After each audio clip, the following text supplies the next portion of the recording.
欢迎来到 Twilight Say 为民说，这是个学习的频道，我将分享我所学习的、觉得有用的东西给大家，希望可以带给大家的生活更加多彩多姿。如何阅读一本书？这本书就像先前所说，是一本值得一读再读的书，原因无他，因为它将阅读的技术阐释得很透彻，很透彻也就代表它的内容是不少的，而这不少的内容对于阅读的帮助是很大的。基于这个原因，我打算继续深入这本书，带给大家更多的内容。今天要分享的就是第一章，阅读的活力与艺术。大家应该或多或少读过武侠小说吧？武侠小说中一个重要的因素就是秘籍，例如《易筋经》、《乾坤大挪移》、《九阴真经》。这些秘籍打开后，通常第一篇的内容是什么？总纲。总纲是什么？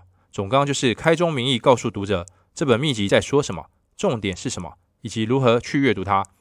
简单来说，就是告诉读者这本书在回答什么问题。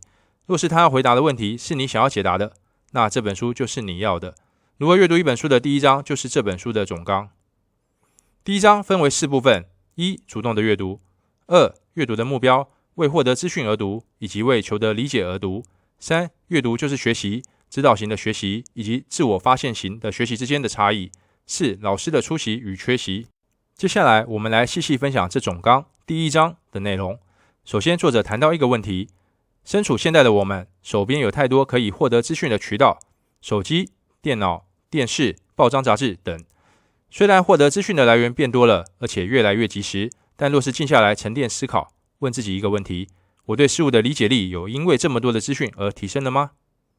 书中提到，我们要理解 understand 一件事，其实并不需要知道 know 关于这件事的所有资讯。相反的，太多的资讯跟太少的资讯一样，反倒是成为阻碍理解的障碍。为何会如此呢？主因是我们每天接收到的资讯都是为了让我们容易吸收，经过精心设计而包装出来的，但这包装却也减少了我们思考的机会，因此阻碍了理解力的进步。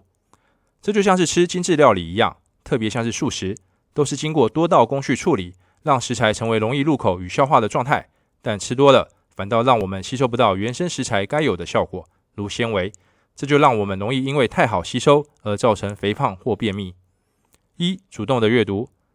一般大众对于阅读有个盲点或是误区，相比较写或说，读和听是被动的，觉得阅读就是件被动的活动。但是阅读本身既然是一种活动，而活动就需要主动的活力，因此作者提醒读者2件事：一、阅读是一件主动的事，无论投入程度或多或少；二、阅读越主动，效果就越好。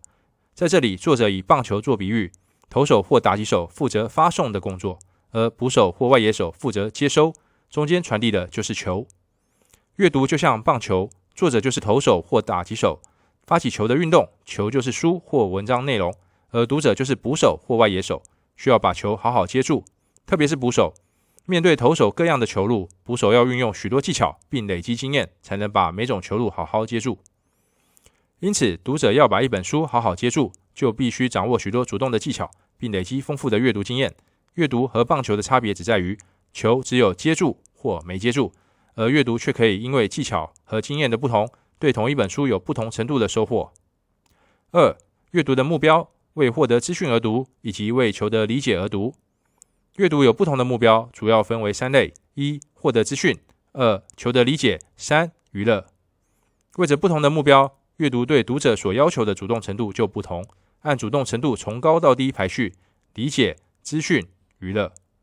真正的阅读指的是没有任何外力的帮助，你就是想把这本书读进你的脑里，运用内心的力量，从模糊的概念一直到能清楚的理解为止。按照这个定义，能提升理解力的读书目标就是求得理解，但其实这3种目标是相辅相成的。为求得理解，我们需要获得足够的资讯，而在努力求得理解的过程中，我们也能得到阅读带来的满足，达到了娱乐的效果。所以，对于要用多少力气去阅读，关乎的就是阅读的目标。3. 阅读就是学习，指导型的学习以及自我发现型的学习之间的差异。吸收资讯是学习，求得理解也是学习，但二者的差异在于，前者就只是知道某件事发生了，而后者却是追求被启发，搞懂这事发生背后的原因。作者简单解释这二者的差异，就是你记得住什么事情和你解释得了什么事情。学习本身可以分为有人指导或是没人指导2种，也就是书上说的辅助型自我学习和非辅助型自我学习。这二者最大的差别是教材的不同，前者学习的教材是由指导者提供的，而后者的教材则是来自自我或世界，也就是自己去探寻而来的材料，无论是书或其他内容。